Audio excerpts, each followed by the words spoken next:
Welcome to the third Working Man podcast.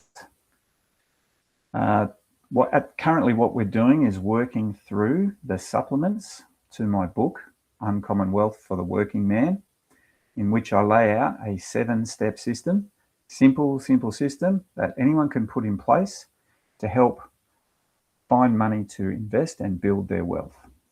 Okay, steps 1 and 2, which we went through in the last podcast number 2, was simply where to find the money in your budget. Okay, and I laid out some simple steps that anyone can use, helped with a bit of AI to find some money, and maybe small savings here and there, and focus them. So inconsequential savings, put them together, put them into an account which we can invest. The next step was going to be about investing, and that'll be the next podcast. What I want to do is jump ahead to step 7. And in step 7, we're going to talk about motivation. We're going to talk about why you even bother doing this. If you've got this far, you probably have a reason. So what we're going to do is try and flesh out this reason, and we're going to put it into a format which will motivate you and continue taking these steps. Okay, I talked about systems before.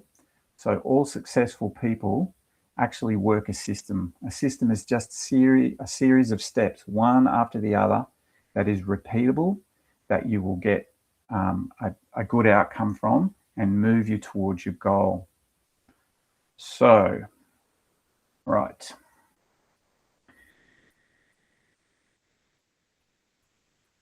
Okay. I did have an analogy ready. I want to talk about the rocket ship. The system I've given you is like a vehicle, a rocket ship, if you like, that's going to get you investing and building wealth. But it's no good without fuel, okay? And fuel is your motivation, what you need, what keeps you making you choose to do those steps over and above something else that's easier, rather than scroll on your phone or maybe do something else that's not going to give you the outcome and the step. We need to keep you focused then on that. And so you need the why. It's that reason to keep you doing the small stuff until it becomes habit. I've talked before about what I believe one of the major problems in this world is, and that is the incredible amount of focus splintering into entertainment options that is totally pushed on you. Okay, little dopamine hits, scrolling, phone scrolling is the big one, obviously. It can be anything, watching sport, more than what you need to get your fill or your fix. Anything that takes your mind. But really, we know social media, reels, YouTube shorts, all that sort of stuff, it just gives you these little dopamine hits, and it wastes serious amount of time. I mean, most people are probably too scared. There's an app or a setting in your phone. You can go and you can have a look at how long you spend on your phone and what apps that you spend on there. People look at it, man, don't tell me you haven't got time to do stuff, because we all do it. We all get bogged down in it. But when you start to get bogged down, you need the reason to be able to put it down and go back and start working on your little project, on your side hustle, which is to put these steps in place potentially and move ahead. Okay, so in the supplement, I talk about writing down what motivates you. If you dig into the motivation a little bit, you're probably going to have one or two things that are going to motivate you, either something positive or something negative. So something positive is going to move you towards a goal. Like, say you want to retire and be able to take 2 overseas holidays a year. Okay, and if you put an amount to that, you might say it's got to be $10,000 a year. There you go. That's a positive goal. That's something you're aiming towards. The other type of goal is something negative, something that you're running away from. Fear, for example, of, let's say you're worried that you're going to go and catch up with some friends. Maybe you go to a school reunion or friends that you catch up with, and you're worried that you're going to be embarrassed because they're climbing some ladder or they're doing something and you haven't done that. Okay, so you're embarrassed about a perceived lack of progress. in either your career or your money status, or, you know, they're scolding about what they've got and their properties and, I don't know, other things. That's a fear-based thing. So you're trying to run away from that. So what we want to do, and fear is very powerful. Unfortunately, though, the problem with fear is that it gives you a short-term boost, right? You run away from the tiger in the jungle. You do that. Once you get out of there, you breathe, and then you just go back to old habits. So you need both. You need the fear to push you away from habits that might be scary, and you need the positive outcome. You need what you're heading towards, and you can turn those into motivation. That'll help you take the next step, put the phone down, do the little thing that you need to do, this series of small steps, small actions that build up into a positive outcome. Okay, other things that you might be worried about is health, accidents that might happen to you, and then you don't have any income, and then you're going to let your family down, and potentially that sort of fear is really, really strong, particularly for if you're the main breadwinner.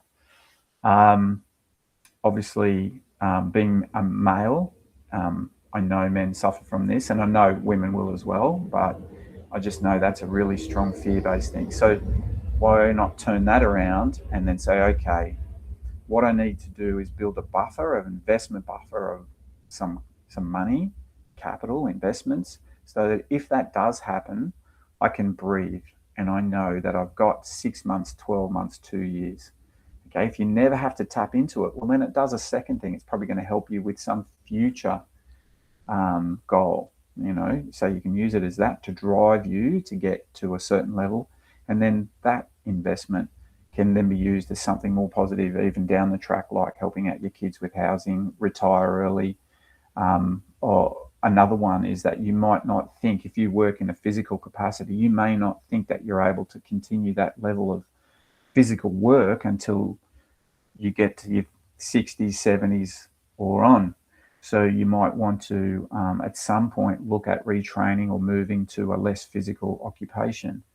But you know that you're used to this level of income, and if you have to swap, it's going to hurt, and you're going to have to, you know, you might not be able to afford your lifestyle, or you might not be able to give yourself time off to breathe so you can retrain and then start in something else. Okay, so that's another negative that you're worried about. You know, you're starting to notice yourself getting, you know, your fitness or your physical ability as you get older. You know, it makes you more tired, you need more rest, whatever. So turn that around into a positive as well. So what else have we got here?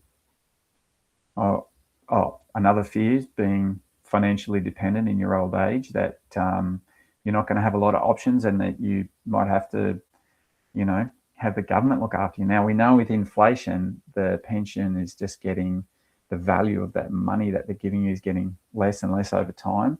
So you could be really start to worry about, am I going to have enough? Is my superannuation, my home, my lifestyle, my other investments, are they going to keep up with the inflation? Personally, I believe we're heading to a higher inflation environment, and that's really tough for investments, for low, what used to be considered low risk investments like bonds and treasuries. I really think they're not going to do the job for you in the future. So anyway, besides that, you're going to need probably more than what your superannuation company, trust, or financial advisors sort of broadly generalize that you might need. Most people think that, and so that might be a motivation as well. Okay, so turn that round. Your kids, you might not want to let down your partner. As I show in the supplement, which I recommend you go to my Substack and download and read it. It's only a few pages long. In there, there's a little note, there's a graphic which explains where a guy writes down his why, and it says, word for word, it says, "I'm doing this because the thought of watching my wife's smile fade in retirement as we count pennies instead of sunsets makes me angry." Fucking get angry if that's what it does it for you. You know, we can ignore it, we can brush it off, but If it's niggling in the back of your mind, write it down. Right, so in the supplement, if you've read it, you know what I tell you to do is physically write down your why on a bit of paper. Okay, now a lot of people, they don't really explore their emotions very much or really want to go there, but I'm telling you, this is the secret. All right, we've got the system. It's easy, man. Just step by step, just chug away. If you can do year 8 maths, if you can, write on a bit of paper, or if you're computer literate, this system is not hard, but you need the motivation to move through step by step until it becomes habit. Okay, doesn't take very long. It's not hard. You will find extra savings. If you need to get a bit angry to figure out why you want to do it and why you want to continue to do it until you've given it a good go and come out with extra money and investments, then do it. Start digging into why. So as going back to this supplement, write it down on a bit of paper, fold it up, stick it in your pocket, take it to work every day, or not at work, just take a roll. And every now and again, when you stick it in your pocket and you feel that bit of paper, take it out and read it. Allow the emotions to come back up and to really seep out. Now, if you read the why that you want to do this and it doesn't elicit any emotion, it's probably not the thing that you need to motivate you, and it may not be that big an issue. Change it. Have a deep think. Think about your partner, your family, your future, your fears. It can be positive. You might not have any of that. You might just go, man, I just want to, go and live on an island somewhere and I need this amount of money to do that. That's great. But mostly there'll be something in there that you can dig down into. Dig down, find it, write it down, change the bit of paper. If it doesn't work for you, do it again. Within a few days, you'll start to figure out what you really want, what really motivates you. And it's different for everyone. Okay, some people want the flashy lifestyle. Other people just want a basic lifestyle where they're not bothered by anyone. They're more privacy focused. They're more, inwardly focused, and they want stability or something else. Okay, or they're family focused, or they're whatever that is. Find it, write it down. It might be a couple of things. Read it, think about it a minute, a couple of times a day. You'll start to know. Then when you've got that why, you're right. Then we can move on. Then go back to step 1, pick something out, get started. Okay, remember, set up the accounts, turn on roundups, set up the automatic transfer, start digging through your costs one by one with the AI help if needed, and start increasing the amount that you're putting away per fortnight. And now you know why you're doing it, right? Just trust me on this.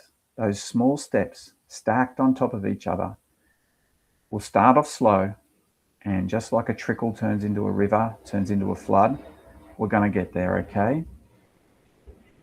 Remember, hope. Hope is really powerful. I want to give you hope. I've got the system. You've got to come up with that motivation together. Boom. Onward. Let's go.